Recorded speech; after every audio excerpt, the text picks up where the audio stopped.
game change, yeah.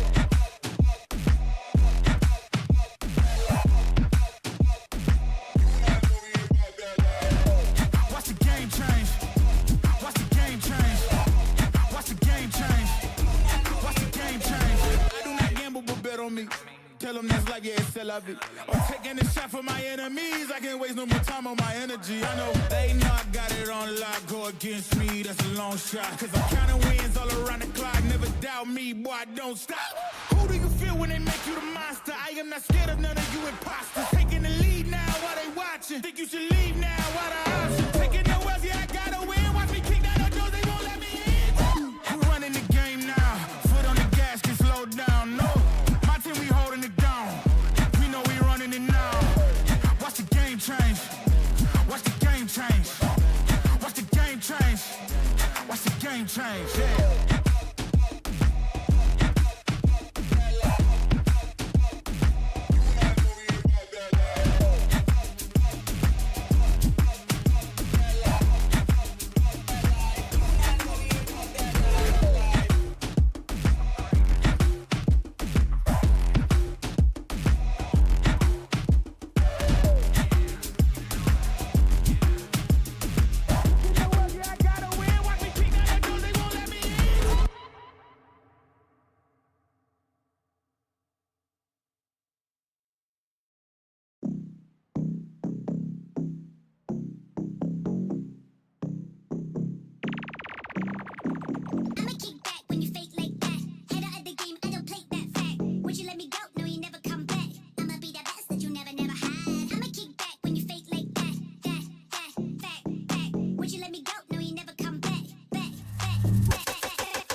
hit the club.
Back, back, keep bringing it back, back, back.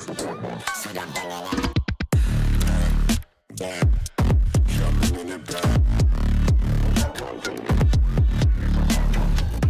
It's all like swinging back,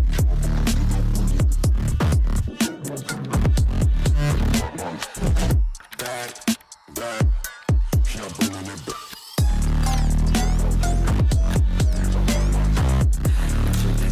Swinging the back, believe it, I'm bringing it.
You think that I'm running in place?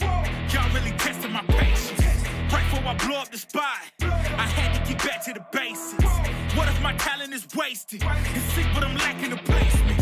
Thought since I rap in the basement, but my come up is legend, is greatness. I don't care now, it's pedal to the metal. I can never quit now, I will never settle. Puppet to the game, I'm pulling strings like Geppetto. We in the same game, but I'm on a different level. I passed it. Gotta keep grinding till I'm laid up in the casket. No fake round me, you feeling too plastic. Yeah, y'all feeling too plastic. They say my style crazy, but then it's straight jacket. Wow. Why you still testing my patience? Trying to turn me into something I ain't trying to be. All the hate is in heavy rotation. You gon' lose yourself, quit testing me. Don't make me lose my mind. Don't make me lose my mind. Don't make me lose my mind, cause I'm looking like Wesley, test me. Don't make me lose my mind. Don't make me lose my mind. Don't make me lose my mind, cause I'm looking like Wesley, test me.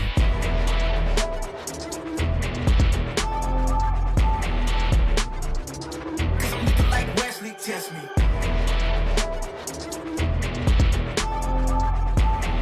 Don't make me lose my mind, cause I'm looking like Wesley, test me.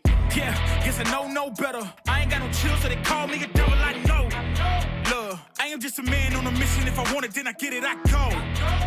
And if you're trying to test me a beast, you gon' need Liam Neeson. The chance that you taking is flagrant. You're testing your luck. If you think you'll make it out, then you're sadly mistaken. Careful what you putting your stake in, cause I ain't got no patience and no limitations. You trying to figure me out and I know I don't make sense, but no one's there when you call like you trapped in the Matrix. You need to take a break from it, I think you should take 6. Cause yes, I hold a throne and no one else can replace this. The pain will only go deeper the harder you chase it. I'm the greatest that you ever made, it's time that you face it, so tell me. Why you still testing my patience? Trying to turn me into something I ain't trying to be. All the hate is in heavy rotation. You gon' lose yourself, quit testing me. Don't make me lose my mind. Don't make me lose my mind. Don't make me lose my mind, cause I'm looking like Wesley, test me. Don't make me lose my mind. Don't make me lose my mind. Don't make me lose my mind, cause I'm looking like Wesley, test me.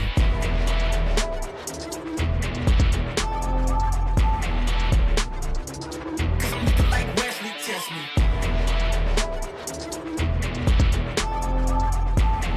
Don't make me lose my mind, cause I'm looking like Wesley, test me. Kiss like that. Kiss like that. Kiss like that. Kiss like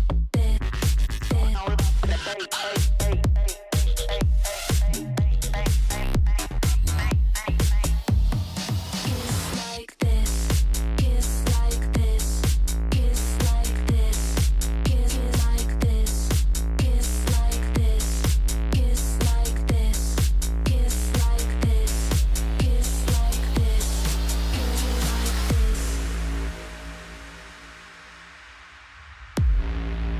Kiss like this.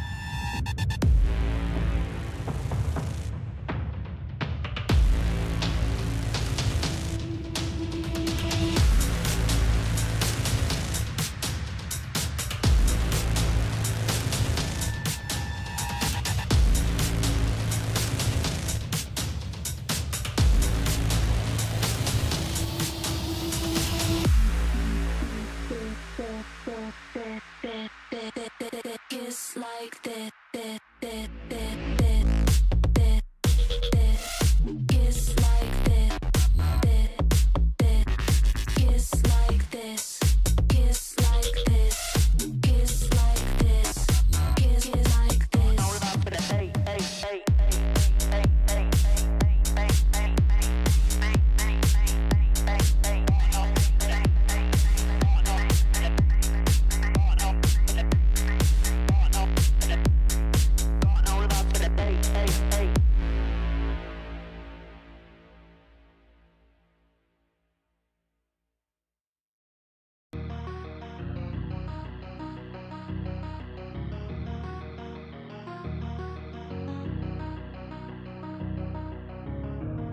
We can come back, till the time is gone.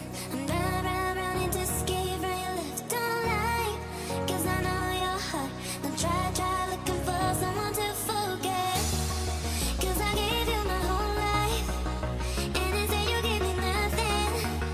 And you left me here lonely, hey, hey.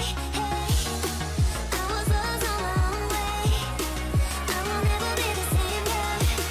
But someone told me that I love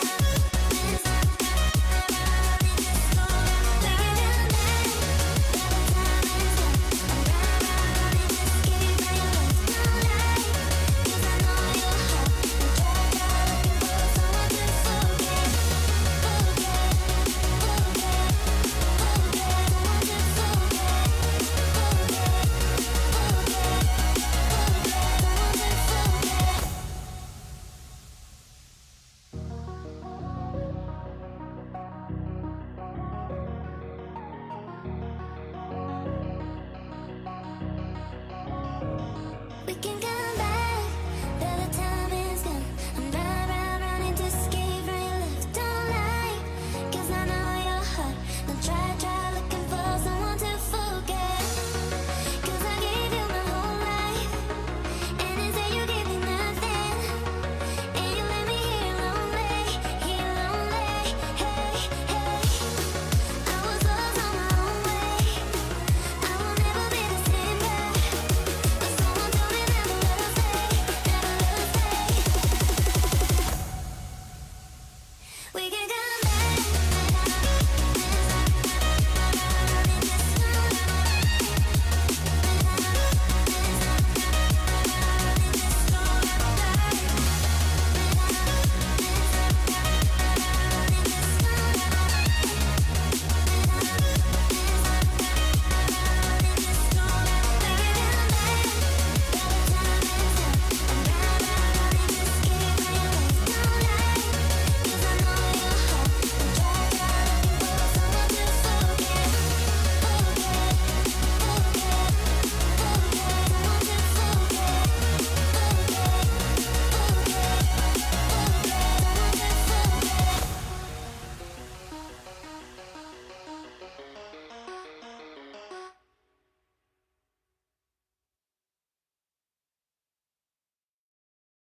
Cold like 0 degrees. I'm out the cage, gotta let out the beast. Revolutionary, gotta let out the streets. Locked in the cage, I'ma let out the hood, out the hood, out the wake up, get out the sheets. We came from on earth to get that peace. You take the west side, take out the east. I'ma put them in the cage, never let out the side. I hear him chat to me boys, move too quick, can't stop for the talking. I hear him chat with the boys, man so tough, but man's keep walking. Just too sharp with the boys, white girls better tell me I'm awesome, yeah. Hot like fire on the pine, if you wanna touch me.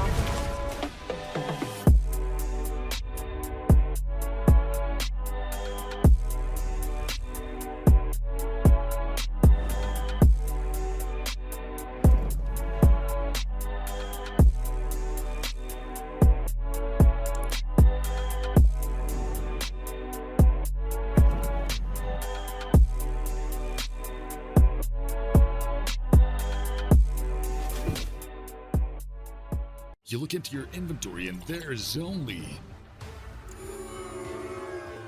It's time to forget about this garbage. Here you will find everything to play with really cool skins.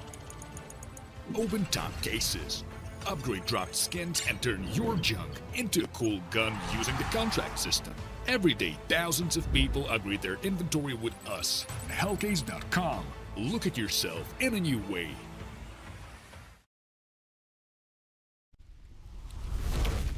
Hello everyone and welcome back to the Hellcup number 9. Welcome to the conclusion of Hellcup number 9. 2 teams remain, only one will take the grand prize and the grand final position between Sashi and One Win. My name is Eternal Dre, I'm joined by Dweg as per usual. This one is going to be a hell of a doozy, Dweg, because certainly some surprises have played out over the course of the last week or so.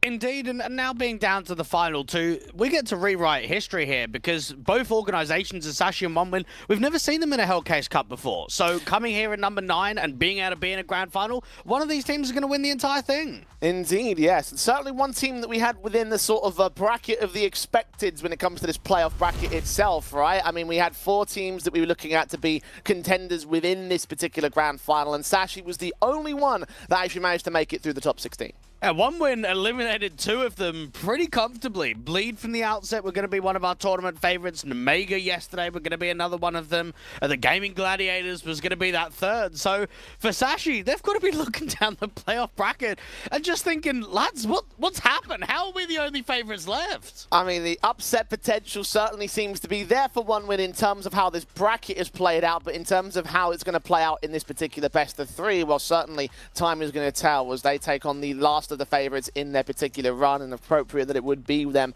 to take the spot in the grand finals as well. So looking forward to how far this will go in terms of this final best of 3, of course, to concede here in the Hellcup. I do have a lot of things to say about this matchup in general, Blake.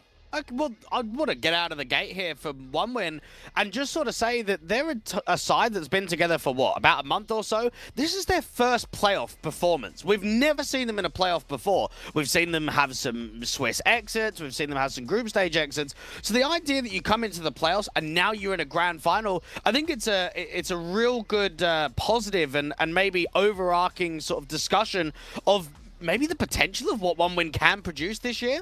Well, then let's zone in on this one-win side a bit more then, I think, Dwayne. I mean, it's very appropriate that we start, I guess, in that sort of side of things because, look, these are guys that I wouldn't have expected to make it to the grand final of the Hellcup. I mean, their previous runnings in the Tier 2 scene have not exactly yielded the top-end results. They're not exactly winning titles like in Omega. They're not exactly contesting things and going into lands like Sashi are, for instance. So, like, these guys, it certainly is a surprise to see them at this particular stage. And there's been a few players that have really caught my eye. I think Jo has been hitting really hard in the majority of games. Didn't see the best performances for him against Omega, but that's also because I think you had Ryujin and Latic that just took over both of the maps. Had some real high impact rounds from those two guys in particular.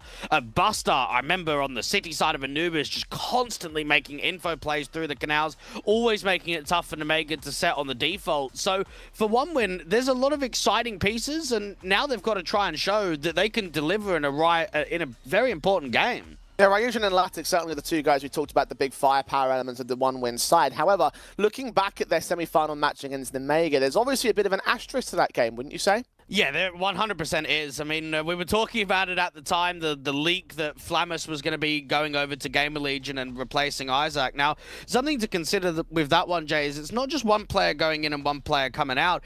It's the whole idea that for Omega, they would have known about that. So they're probably practicing a new fifth player. They're probably trialing different guys. So because of that, it does limit the expectation to what you can look at in hindsight now.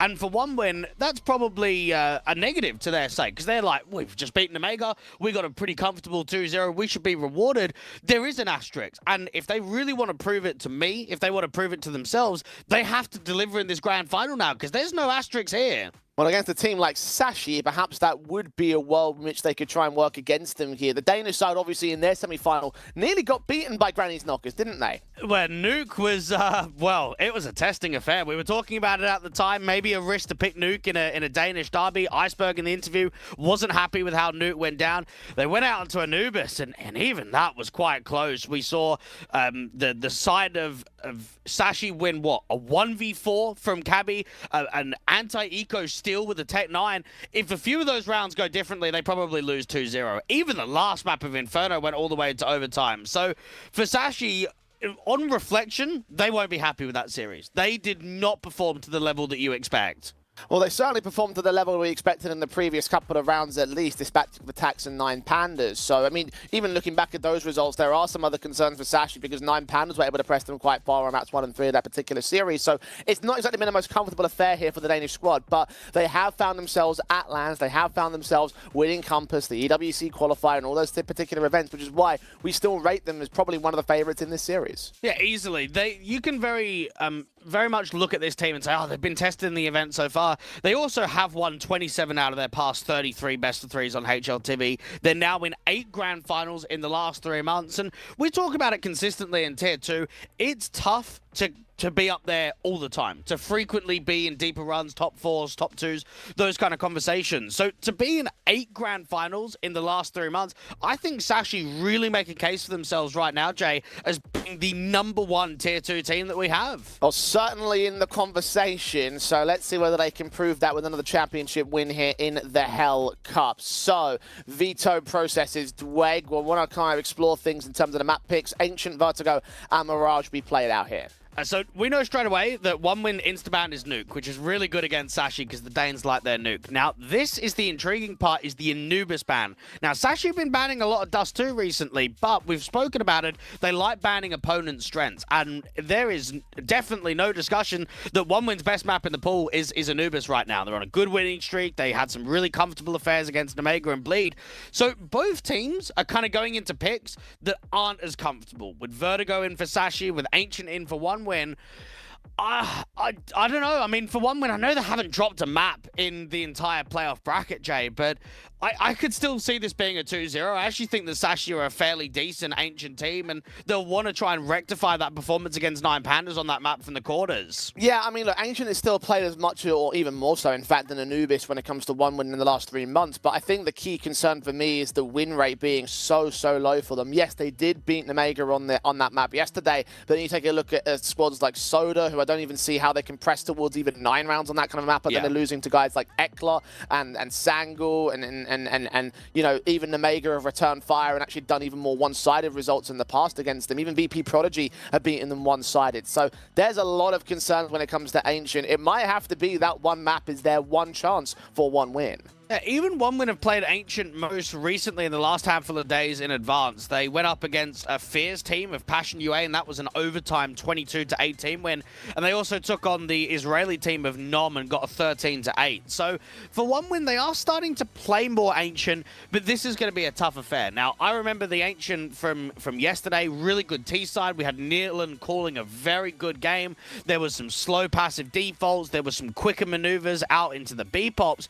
And overall, it was the Lanik and Ryujin show. So I'll just put it this way, Jay. If we get that again, I'm going to be excited for this best of 3 because those 2 guys are insane for this one-win roster. Yeah, those are the guys I think we're watching out the most for in terms of where this team can go, and I think the 2 stars you sort of want to build around going into the future. I know you mentioned before that you don't see this 5-man unit staying together. I certainly want to see those 2 guys staying in at the absolute minimum. So for one win, seeing them enable those particular stars may have to be the one way they will work up against the likes of Sashi. And again, I do sort of concur with your idea of seeing a 2-0 series. I genuinely feel like Ancient might be a very decisive element for the likes of one win in this context. And the fact it's the first map obviously puts quite a hefty amount of pressure on the CIS squad. The one aspect I will say, in the majority of grand finals that Sashi have played in recently, a lot of them have been going to 3-mapper affairs against stronger teams. The ESEA Advanced one, that was a best of 5. That was 3-1 with a map disadvantage. In the ESWC qualifier, they were able to go 2-1 versus Eternal Fire. In the Compass event to qualify to LAN, that was another 2-1 versus Fnatic. So quite frequently in these grand finals against teams towards the higher end of Tier 2, they are going to 3 maps. So that's going to be something in the back of the minds for one win. Well, look, if they can press it to 3 maps, and that's where I think things can open up a little bit more for them. Mirage is still certainly well played for Sashi if they go that far. And for one win, I mean, look, their firepower has certainly proven themselves when it comes to playing out Mirage in some of their previous histories. Obviously, in the playoff, they've won it both times in their playoff matches. So, I mean, look, it's not going to be an easy affair. That much is saying the least for the likes of one win. And so, as a result, I kind of have to look towards the logical side of things and pick into Sashi as my personal prediction here. Yeah, I do as well. It would be a massive upset if one win can pull it off. And with the way that they've played in this tournament so far, it has been impressive. They've not only been able to beat teams towards the higher end of Tier 2, they beat them quite easily. I mean, Bleed and Omega didn't give a huge amount of a fight, even Guild Eagles against one win. So Neelan knows this is a very good opportunity, right? To come out of the gates with such a new roster, to get a tournament victory, and to kind of show that they can hold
beautiful catastrophe.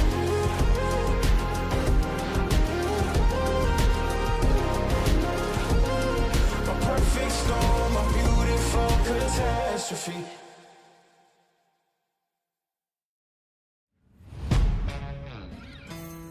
Yeah.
I was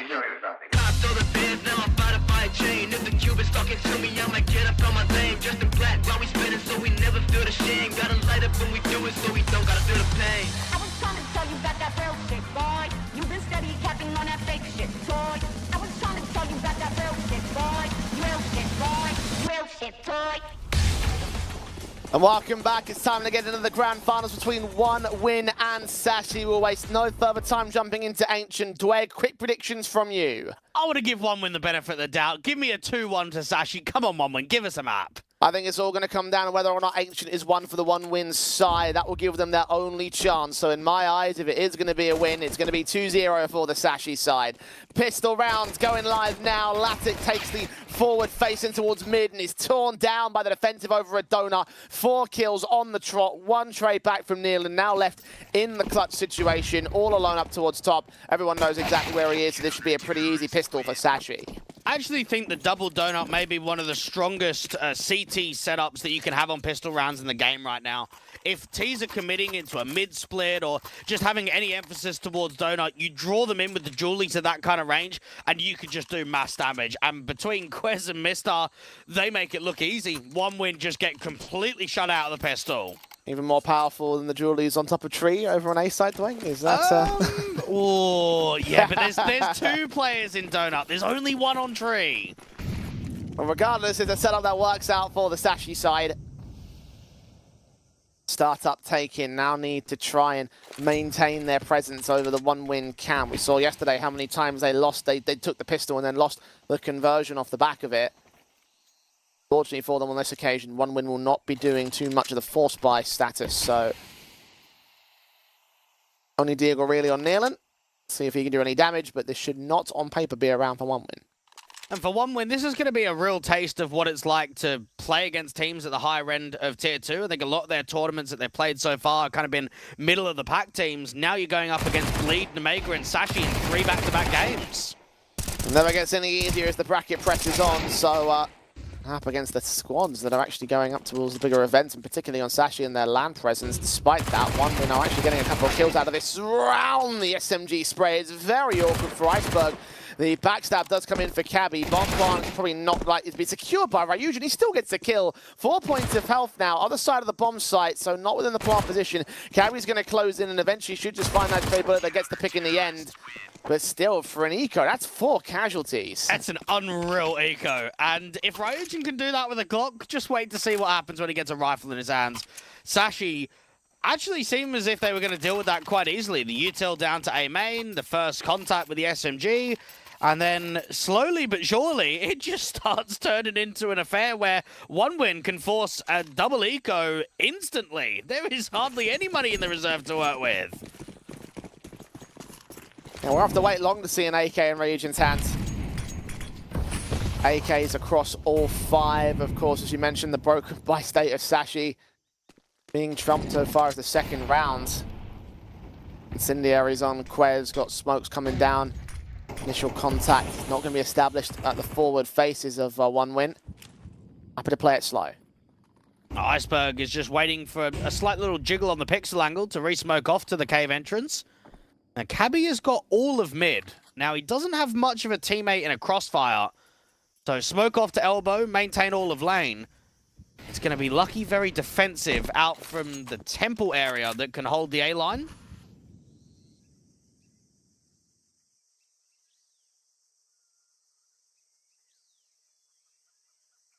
Slow walks in from One Win. Look towards that A site. 4 players there to execute. Lucky is the man of first port of call. Cabby can support him from Donut. Walk contact, boost up JO. Checking for position. Checks the back of the big box and wins out that fight. Swing towards the second man. Cabby is revealed. Smokes towards his position. Is at least been allowed to trade back to a 4-on-4. But the flank in from mid. A Buster comes up good to reclaim control. Unless they get a kill in quickly, it'll probably just have to be an instant save. Money is in such an awful position. This is risky. Molly sent deep. CT's just too slow to act on this one. Haven't got a kit in play, so this is going to be the longer defuse. They take that fight. Iceberg does finally win it out, but responsive there from Neil and dealt with by Quez from range. Ryujin caught out in the open. On the defuse, they're going to go towards Donut. Buster needs to make a move up, catch Iceberg. Flick back to the second man. The spray comes up good, and the clutch is just held together for one win. A lovely stuff there from Buster, because you could just feel in that round that, first off, Lucky is hoping for the walkout from A-Main. It's a bit of an off angle. It's unfortunate that there's a boost up towards Tree, because to flick up that high is very difficult, and it's an easy kill to start from Jo. Now, Cabby in from Donut gets that 1-for-1 trade. He's waiting for another peek. He's waiting for the spam. And then instantly, Buster just comes out from mid, and no one even knows that he's there. Structure trade kills and eventually to the 1-on-2. Well placed, and as you mentioned before, the back-breaking nature of that round will leave Sashi with little on the buy stay. Upgrade pistols and Nova in the force. Our highest played map in the pool for one win since signing the roster. 5 wins and 6 losses on Ancient. Only map that comes close to the same amount of play rate as Anubis. Sashi. This is an insanely tough round to win because you need an opening pick just to try and recover a rifle and work with it. Iceberg with a Nova at close range. You've got 2 of the mid players fairly tight out in the elbow line.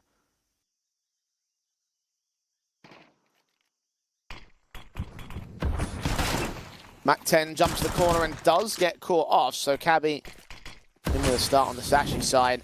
Smokes down over towards ramp, don't really make much of a difference towards the B execution. 2 players are up there, Bomb's going to push forward soon enough, and Galil from range will look for Lucky and Cabby. Face out, kill found, dodges out of the way to the next automatic. And Buster can deal with Cabby on a nice wide angle there towards short. More damage sustained by Iceberg next up. Not a lot of breathing room, and it's going to get closed out by Jo as well. And we saw the last couple of rounds to close that game on Ancient between One Win and Omega. It was down to the, I suppose, more veteran players on this One Win side to put up impactful kills. And that was Nealon, the in-game leader, and Buster. Already seeing good impact between the 2 of them on the anti-force buy. So this will be One Win tying up at 2-all, allowing themselves to get a lead in the next round. Iceberg and Quez can hope to hold on to a few of these upgrades to at least make the Eco feel like it can do a bit of damage.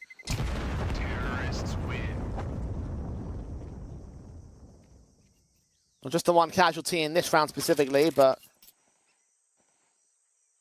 chances available for those 2 in the next one. 2 apiece for One Win, however, they have equalized the scoreboard, and Sashi can't really contest that equalized standing. It should be a lead now taken away from the T side. Another rifles up in the next round for Sashi's squad. Early game looks to be taken away by the underdogs in our match. Iceberg's Nova just pressing in initially to try and find forward contact. You mentioned him wanting to do some more damage, so let's see if we can do it here against Nealon. Iceberg against Nealon. In-game leader versus in-game leader. Utility damage sent. Oh, the bait and switch. Nealon pulling attention away as Latic is the man to get the casualty. And the only weapon that isn't a pistol has been taken away from Sashi pretty handedly. One Win just continue to work the defaults, try to suss out where the rest of these CTs are holding from. And this is a Sashi core, Jay, that would never at the higher end of Tier 2, would never even be in the conversation of winning tournaments, let alone being in sort of deeper semi-final and grand final positions. I wonder now that they're starting to find their success and that they're towards a top 30 level, they're in a lot of grand finals, how quickly it's going to be of teams recognizing some tendencies and recognizing the playstyle, what they can expect, and how they can adapt against the Danes.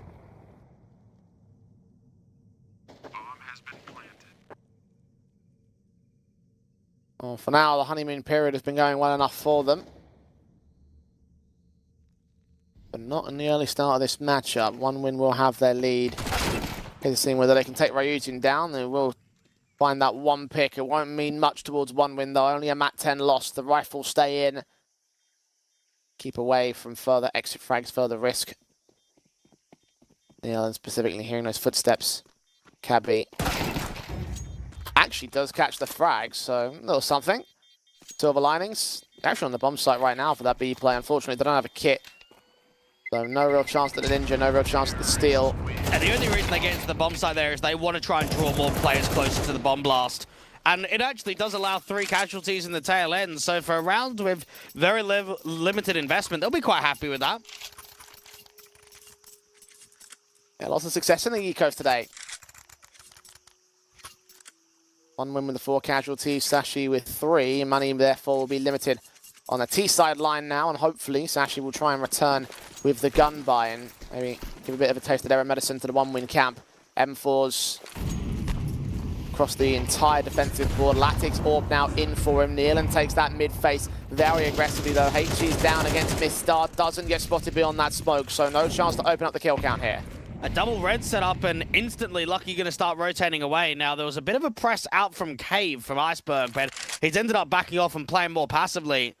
Right, Eugen trying to take the fires, the smoke clears. Flash is sent, footstep hard, engagement for Mistar goes well. Nealon able to respond towards it, and Lucky does give himself over in terms of information. The utility in the hands of Iceberg still gets caught for some damage.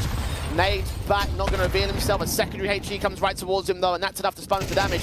Quez returns back to an even man stance. A double up in fact happens. Nealon going to try beating to the smoke, but Lucky is ready for the kill. Latix Orb now in the 1-on-3. Aware of that first player, took him down. Cabby pressed in.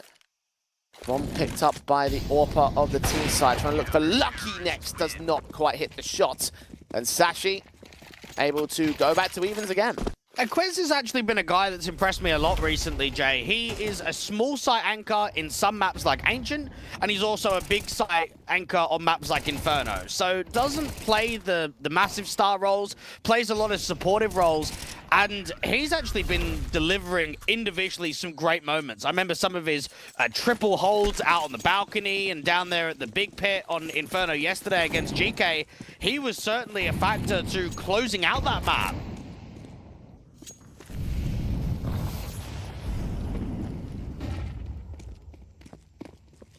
Sashi.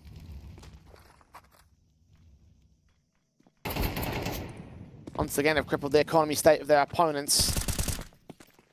Still got rifles on 4 individuals. A Galil for Buster will limit it. Latix Deagle is all that's left. Both teams heavily investing in this swing round for the lead for Dominion over the first quarter. And I want to see a good performance from Joe in this grand final, because against Bleed, against Guild Eagles, in the group stage, he was by far the best player for 1-win. And I was quite underwhelmed in their game versus Nemega. Didn't see a lot from him. Could this be the moment where the Estonian, who's meant to be more of a star rifler, meant to be more involved with that trio stack of him, Latic, and Ryujin, passive outside of A. Mistar's got no more nades and tucked back defensively towards this default angle. So if he does get mollied, he'll just have to fight. That's the only thing that he'll be able to do.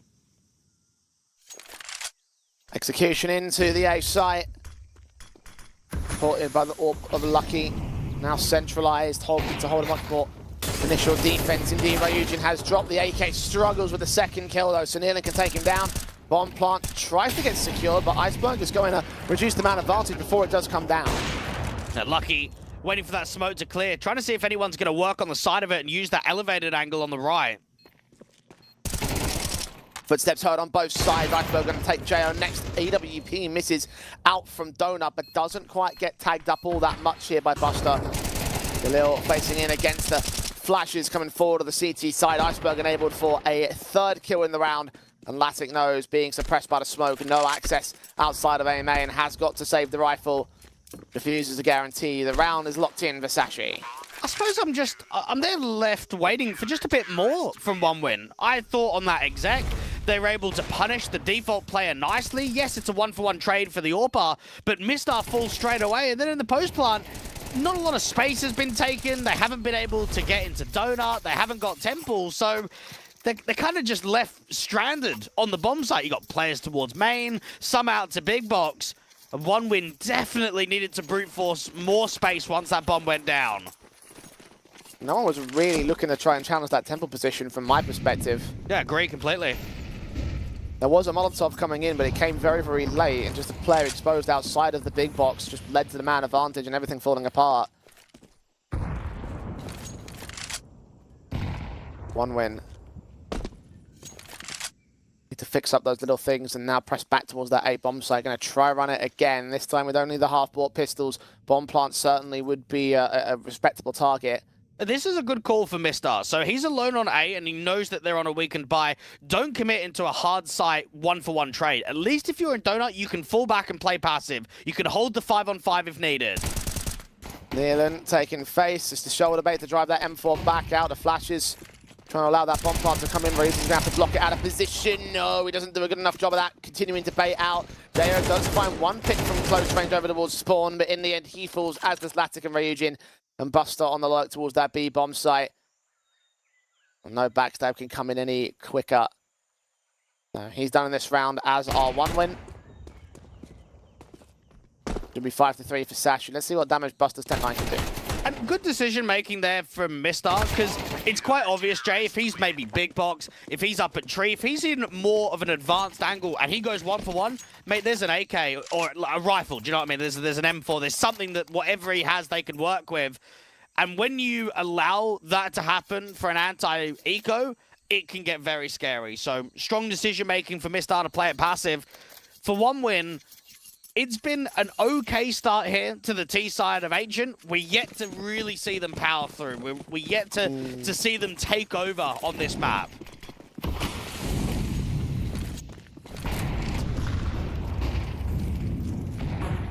Quick up, fast plays in from the T sideline. Lucky's orb going to get smoked off, but it's a little bit late to the mark. He's still unable to decent angle on towards Nealon, and the kill found to start up once again here for the CT side. HG's down, bomb not revealed entirely. He gets away with that pick back. Jo finds Mistar as well, so the 4-on-4 is secured. And once more, space has been taken out towards Temple, but they have not been able to exploit Donut, and Buster's been caught on the backstab. Kill on for Iceberg, main compromise. Latic will get out of that way. Jo, next man that could get caught back. He's starting to press over at Temple as Lucky's orb gets Latic, now reducing them to 2 players. Ryujin, center of the bomb site, seen towards the back boxes. Jo is dropped, now he's the lone player left in the round for the T's. Caught off by Cabby with convergence from all sides. Diffuse will come in time. And Sashi may have been a little bit back and forth to start off the matchup, but now they're pulling ahead. And for 1 win, fundamentally, I think they've been quite par on this Ancient game, and that's where the conversation needs to be. Well, who's the star players to watch out for to try and recover themselves in situations like this? An issue that I'm also having with these A plays is the lack of flashes against the Donut sightline.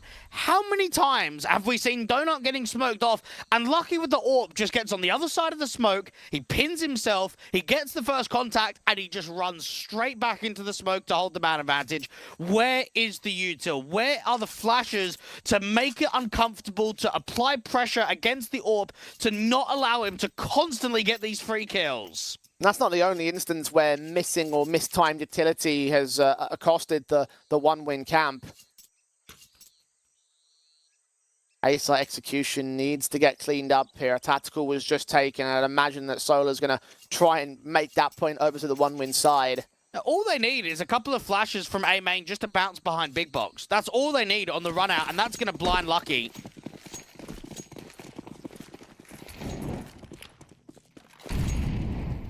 Broken Investment still has a couple of hero rifles in. Nealon's AK, Jo's Galil. Mistar's M4 takes forward fight, spots that bomb outside of main. Lucky again with an opening pick. This time inserted over towards that B bomb site. One man made his way out into the open and just got cut down immediately. Cabby's in a very strong position because no one's clearing hard left, and it's an easy couple of kills. Latic drops as well. Now, Mistar at the beginning of the round, Jade, tried to go aggressive into main to get out to that left-hand side. That's a really good, powerful position if you're not being cleared. And right there, we're towards the tail end of the half. He's got aggressive. He got caught out from Latic. Probably won't see that again. They'll be aware of it. They'll at least have players outside of A main waiting for that maneuver once more. But for this round streak, it's getting just to a level where almost the map feels done. I don't know how much left we've got in 1 win stake of their T side. They certainly can't come out with a half advantage here. We know that their T sides have been stellar in the last few months. In fact, statistically, that is the better half for 1 win. Unfortunately, that does not apply in this map up, in this opening of the series. They went 9-3 on their T side against Nemega yesterday. Case in point right there. This time the aggression of the CT side is just overwhelming. Sashi did lose one in that exchange, but the secondary smoke going deeper in that B doors position is now maintained a trade, a 4-on-4 that OneWin will pay for in the long term. Sashi with probably the most aggressive maneuver that we've seen for them on CT side yet, actually popping themselves through the door smoke. Mr. on A. Slight off angle, waiting for the walk contact.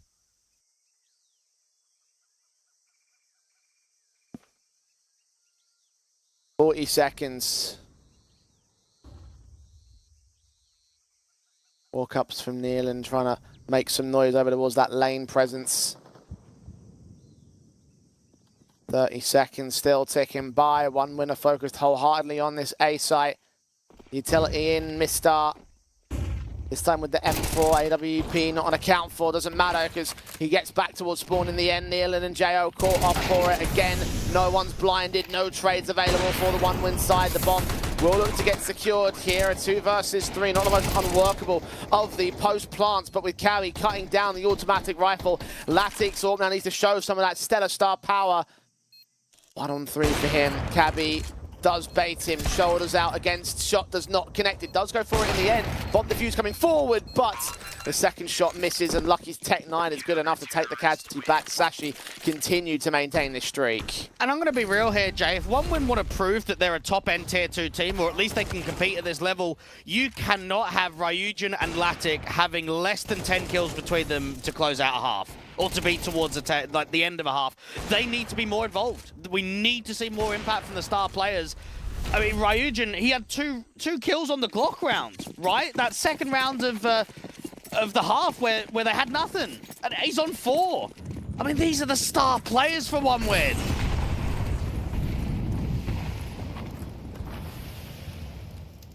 The fact that they're not going as hard as they do is a key concern. Chief among them. OneWin. And again, they're just allowing Sashi to take the confidence above them, and they feel so good about themselves that they're going in for these aggressive players. Yes, it doesn't work out for Cabby, but Nealon's low. Buster's been tagged. He trades it easy for Iceberg. He gets one of them. Second man takes space and fight and does catch Iceberg with U2 in hand. Buster doesn't get the responsive kill. They're trying to see if they can find that returning spam, and Lucky feels as if he's everywhere with the AWP. He's playing Donut, he's out on the B site, he's out in Red Room. Molly out to the Xbox position will tell them that mid has not been exploited. Break the house smoke against Ryujin, and a ramp push has come in. Buster finally gets some advantage. Iceberg finally goes down to some capacity. The second CT that was there backs up. And Buster trying to see if he can bait place to make a mistake. There's utility coming down, a counter smoke immediately out towards ramp. The AWP of Lucky is also on this bomb site here. 2 players stacked up against the 3 about to execute. The time is just so low. Quez tries to see if he can reposition and actually pick up another smoke. Look at that. Perfect timing for it as well. 27 seconds. They have to push through it or find an alternative, and they seem to try their hand at the alternative. They're making noise towards lane. Fast rotations. Buster catches Quez, and suddenly, just like that, it turned the 2-man advantage towards OneWin, but the AWP sits pretty. Lucky. If he can catch Latty, that might just be enough, but the AK drives into his headshots. And finally, the streak will get broken. 4th consolation round for OneWin to close out their T-side line. And Jo will make certain of that. They're just disappointing overall for OneWin. Yes, they come up with success at the tail end of that round, but it even looked as if with, 40 seconds and a double re-smoke towards ramp that there shouldn't have been a chance. But Quez makes the info play down from ramp, expecting them to pretty much just go shelf to A. They have to commit in with the time so low. It's 4 rounds. It just, I don't know. With what I've saw previously in the playoffs already, Jay, I feel like I've seen more. I feel like the OneWin side has been more threatening than what they're performing today. I mean, I just have to agree with you. Just compare those stat lines. Look at the way you've got 3 players really driving it home for Sashi, and you still haven't seen those stars emerge from OneWin. CT side now needs to hold a stellar defense, and now we get to compare strategies to Egg. You talked about the double donut, now the Judy is on tree. Latic Glad to hear those footsteps. Smoke start to come down against him and Ryujin. His dualies fight with the USPs. Missed our court immediately. Down and out of the round. The shadows continue to get spotted. They know that Cabby's crossed out to the wide hand right side of that main entrance. Desperate to get a trade, but Latic doesn't manage to do so. Meanwhile, on that B bomb site, the bomb plant is attempted to be secured, but Buster has been marked. The drop has come through, and now the CTs can lock in the pistol round. Yeah, that is pretty wild, because Buster actually could have just denied the plant after it went down and got on it straight away. He doesn't know how many more players are out there towards T-Spawn on rotation, but Iceberg almost hoped that there was an over-rotation completely to A. So, yeah, this round's just done for. There's going to be nothing getting gained. Quez leads the fight on towards Ryujin. The first port of call towards the backstab. Gets that kill in the end. Smokes down to suppress the players towards the front lines. Cabby's low. Now Lucky's been tagged low. Easy pickings even JO with a Zeus kill just to ensure that the point is really locked in. Pistol has been won by 1 win. Sashi will not even get the bomb plant bonus. A decent round there for 1 win. First off, both of the A players reward themselves with a lot of success from the big box and the triangle. And then as soon as Iceberg tries to plant the bomb down at B and gets denied from Buster, that's just over completely. So, Sashi have to rely themselves on a Glock round here in round 14 to give themselves the opening rifle. Now, for 1 win, they've not only got to stabilize their economy, but they need to get a heavy round streak. If they really want to contest, if they want to put themselves in a powerful position to close their map pick, we need to see a strong round streak starting now. Well, second one should be relatively easy enough. The mass of JO does get overwhelmed with the sheer numbers out towards that mid presence, so now Latic try and move in and try and maintain presence. He's only got the jewelries for this round, so the SMGs and the M4 might be more pertinent towards contact. And for Iceberg, just allow everyone else to kind of bait in, get another 1-for-1 trade. For 1 win, you want to protect yourself of holding on to players, but you also don't want to allow the bomb to go down. Now, Buster is incredibly defensive at CT spawn, so if he does get overwhelmed by pure pace, he might just have to give the respect to the plant.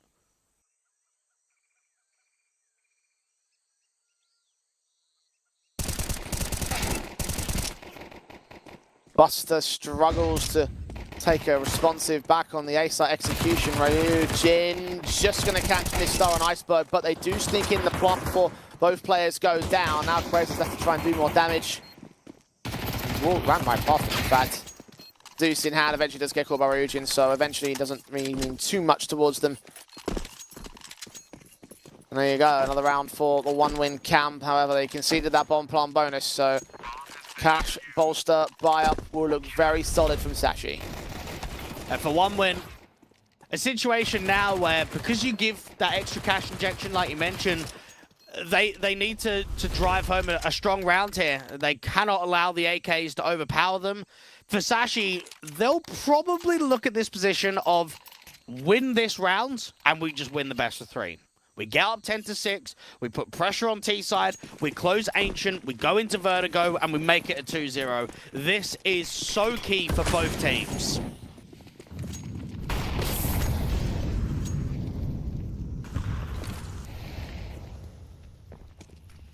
Bonus weapons still held in by 1 win players. The SMGs and that from Mars. The M4 Robust is going to try to look for the opening pick, and his aggressive play doesn't go nearly as well as the ones did for Sashi on their CT side. First man down already. JO also got tagged and hurt there. Secondary Molotovs and flashes will ensure the cheat is cleared out. A lot of emphasis towards mid and B. That's for both teams. It didn't look like there was much utility running in from the B-side players to help out Buster with that aggressive move. Orb does get caught, but Cabby has not seen the other player get aggressive. Nealon, he did that yesterday quite a bit. Made it work. Remember a moment where you've pushed the smoke down to that cave entrance, and well, there's no smoke on there this time. Still works, getting the tags on Quez as well. His impact coming up good to take the advantages back for 1 win. And now they focus up on hunkering down. And Ryujin's in a strong pause here with the MP9 at a close range angle. Latic re-smoking off to main. Ryujin with the jiggle. Lucky's been seen.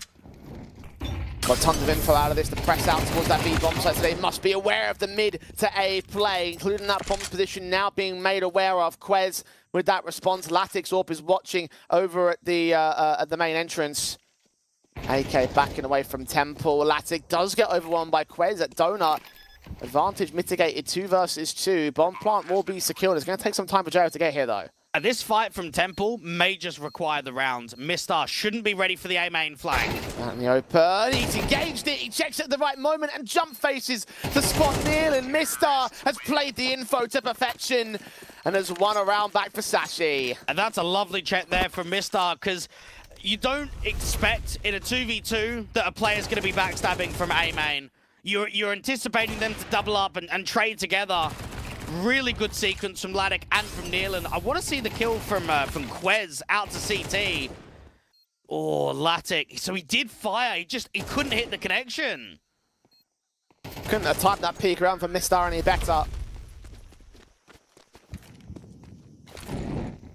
Couple of good timings from Sashi combined with a couple of missed shots from OneWin, and suddenly backs are broken once again. That was a bonus round, but they did buy into that AWP on Latix, so they're opting rather than try to drop weapons and get the rest of the higher rollers into a buy. They're actually going to harsh eco it, get the more confident buy in the next round. Sashi be given a 10-6 scoreline as a result of that. And remember in that game that we casted yesterday, Jay, of OneWin versus Nemega in the semis on Ancient, there was 2 rounds in the second half. We had a massive round from Ryujin and then a massive round from Laddick. And we both said it at the time, the only reason that Ancient was taken was probably because of those 2 rounds. And I start thinking here to OneWin, is that going to be the same? If we're not seeing that high level of X Factor, are they just done for? Could be a possibility. They are contesting with these USPs, though, trying to put some damage on the board of the CT side, but they don't manage the 3rd kill on Sashi. Individual impact has been such a talking point for the OneWin side across their entire lifespan thus far. We'll need to see it out now.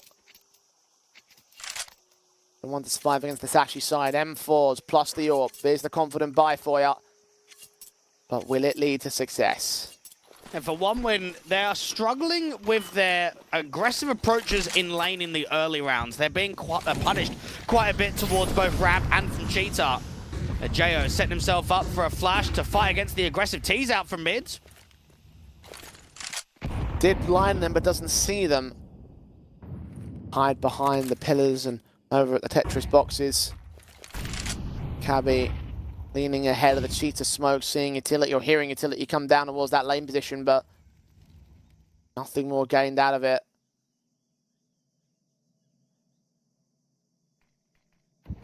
Very quiet in the mid portion of the round. So Cabby knows that one player is aggressed towards bottom ramp for that re-smoke to go down so quickly. Double cave. This could actually be a very powerful crossfire between Buster and Lattic. M4's swing forward, Iceberg is caught. Lucky's AWP does respond. Are they ready for Jo? Cabby almost turned away from that gun barrel and almost lost his life. Mistar, however, trading back on that donut presence, gains the man advantage. The AWP Lucky involved. The M4 gets himself 2 picks, but trying to escape before Quest's engagement cost him his life. 2v2 retake is on. Coming quickly from CT. Now, Cabby's still alive and so is Quez. Both of these guys have been stellar on post plants. Oh, Latic straight through the smoke, gets Quez. And now Cabby all alone. Both players coming in from Temple. His eyes turned away from it, though. Might be wary of a 2-pronged attack. Instead, he's just not wary of the right position. OneWin get their rifle win. Continue to try and close the gap here against Sashi. And that was all a matter of timing. You could see it unfolding out there on Shelf and Cave. You've got Buster and Laddick that are in Cheetah, and you've got Cabby at Shelf. And they're all sort of waiting for one another, and then just at the end, it breaks apart. Cabby ends up getting caught. Nealon from CT with a really strong multi before getting traded, and then a very good AWP shot from Lattic with the assistance of his teammate with the HE to break open the smoke.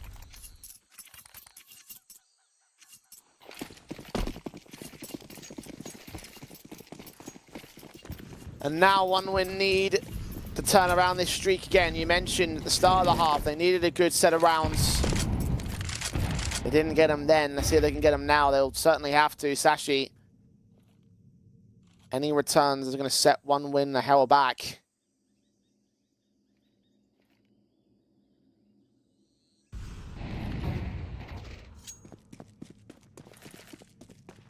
Very, very slow. Very, very considerate. Not so quiet from the utility at the moment, but it's all just prods. Latic's been very defensive with the NWP in this second half. Hasn't made too many high-risk plays. Cabby Iceberg in from Cheetah. If this is a re-aggress, this could be a punishment. We've seen previously Nealon light these mid-round aggro plays into Cheetah, but if he does it now up against 2, it could just be game over.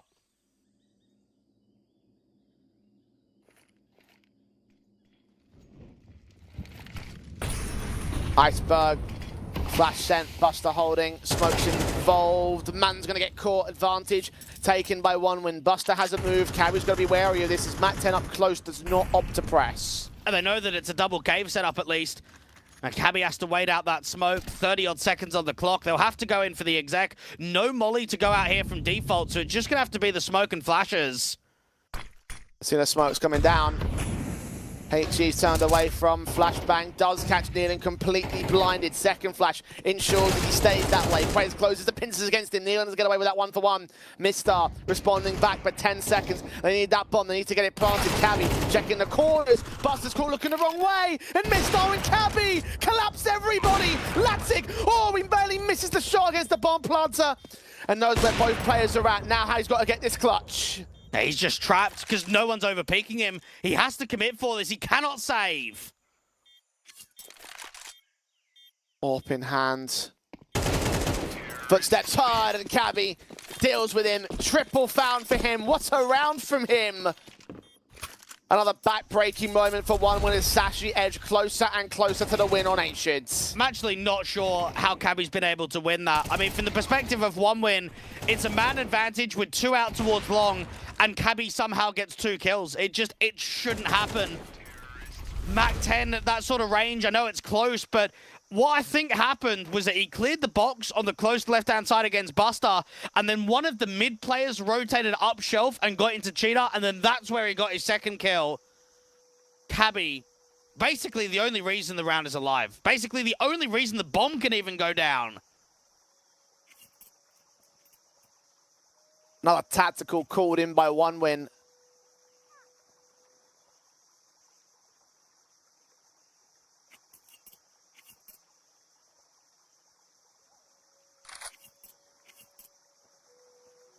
So now I have to proceed with a force buy. Well, the issue is they're not winning rounds with enough players alive, are they? The previous one was a 2v2. And yes, okay, they got the retake. But if you are coming here on a comeback on the city side of Ancient, you need 3, 4 players alive. You cannot afford to have low money.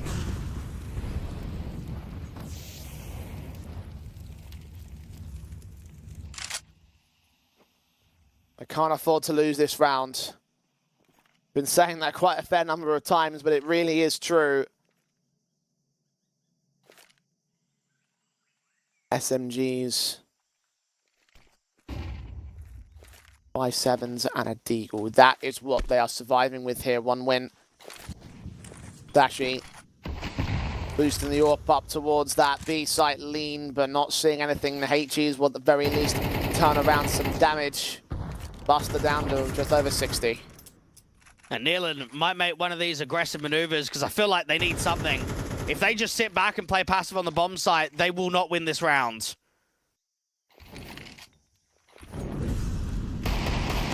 Moving forward, the AWP does get caught off. Mistar's there for the responsive. Buster's pistol comes up good, but Mistar ends up with a triple. A quadra not quite secure, but it doesn't matter because JO drops anyway, and Quez will plant that bomb. And when you've got Buster and Nealon putting up more numbers than Latic and Ryujin, that's when you know that it's been a bit of a poor day. That's when you know that you haven't been able to demonstrate the threat. Latic being watched out there from the doors gets caught. And for one win, you might look at the scoreline and say that they've managed 7 rounds, so it's a fairly close game. They have been pumped. This has not been competitive. They were up 3-2 at one point, and from that point onwards, they've petered out. Even in the second half, they really have just won a pistol and anti-eco conversion and a 2v2 retake, and that's it. OneWin have not delivered into the grand final to prove themselves that they can be a team towards the higher end of Tier 2, and Sashi have got just such a perfect opportunity to close out this map. 5 chances to do so. Almost getting the kill to start off, and this Star and Iceberg, both players get tagged, but not as much as JO is. Counteraction utility eventually does come up good towards Mistar and Cabby's opening kills. Latix SMG gets 1 back, but it's 2 for 1 on the responsives. The T's have at least been pushed back out of map control. But OneWin need a bit more. And not even 20 seconds, and it's just pure chaos. It's just aggressive fights out from elbow and down from mid. Now it slows in. Sashi know that lane could be taken, so they'll have to be careful about the util and pack quite heavy to trade off of each other. For OneWin, they're also doing a bit of searching. Latic and Buster can double up in Donut. Neelan's close by, so B-site is completely open and free for the taking. Walk in, bomb down. Neelan's going to hear these footsteps out towards long utility. Might actually cost Iceberg his life, so there's 3 on 3. And now they should be aware here that this is going to be a plant. Yeah, Quez needs to deal with this MP9. Neelan's caught so blinded. Down and out. Latic and Buster. Last 2 players remaining. AK in one man's hands being watched by the AWP and Mistar, the pistol of Buster, trying to get access to the bomb site. Flashes forward. AK gets a kill. 2 on 2 now. Flashes forward. I have to make this quick. Neither player has a kit. Lucky and Quayers are playing hidden. Back to the back lanes. 1 shot rings out to give away the position of 1 player. Latic loses that fight. Now Buster's got it all to do. 1 on 2. Taps again on the defuse. Holding it, at least for the time being. Forced to fight against Lucky. Gets that kill in, but now needs the full 10-second stick. And Quez knows it. He's going to lean in. The fight from Buster gets his kill, but he hasn't got time. There is nothing left for OneWin. 13-7. Sashi have taken Ancient. And it's a very good performance from Sashi in comparison to what we've seen in this tournament so far, Jay. We talked about it in the pre-game. They've been tested quite a bit in their semi-final matchup and their quarter-final matchup. They come into today and they put in a cohesive first half and a strong second half. I'm impressed with what I saw there from Sashi. Indeed. This is certainly a turnaround from the start up against the Granny's Knockers series. I'll tell you that much here. No one-sidedness against the likes of Sashi and no many testing moments in that last map-up. And I guess you can contrast that on the OneWin side by saying, what were we expecting? Big moments from 2 key star players. We hope for the backing as well to try and stabilize OneWin side. We didn't see that in map 1. Yeah, and it's very true, and that's maybe some of the issues that OneWin have as a roster, and it's understandable. They are very new, right? So when you are a new roster, you don't expect the protocols to be in place to that level. You don't expect the communication to be at the fine degree as some of the high-end Tier 2 teams. So you are more reliant on your stars to almost get yourself out of trouble, to be able to win maps and to win series.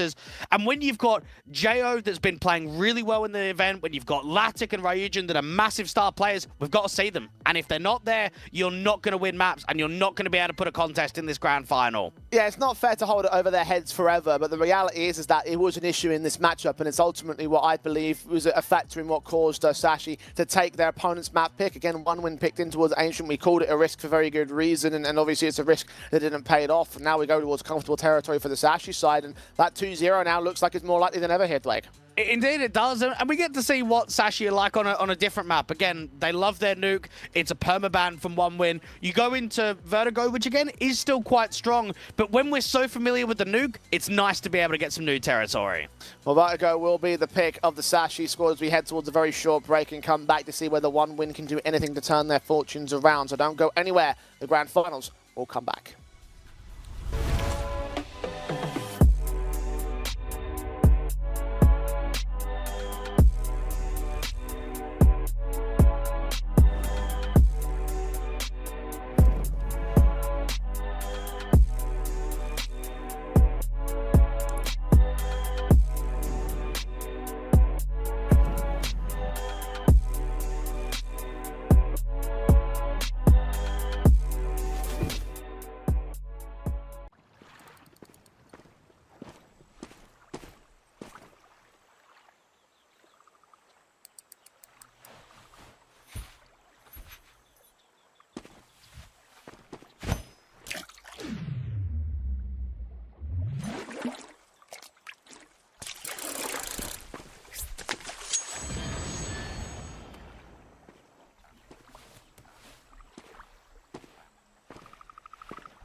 change. Yeah.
back, back. Keep bringing it back, back, back.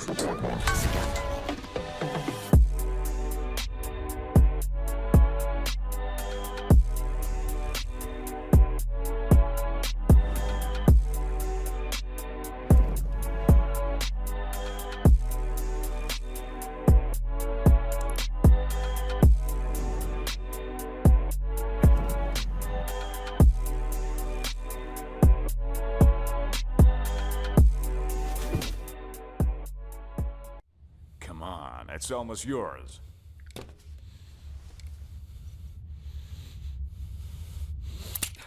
When are you gonna get another chance like this? Go ahead, go ahead. Why are you slowing down? You almost got him. Come on. Whoa, whoa, whoa, whoa. What's going on here?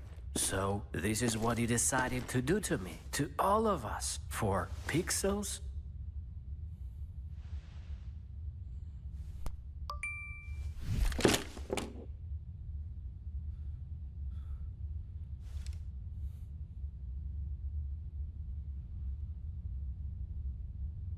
Fuck you and your Roland.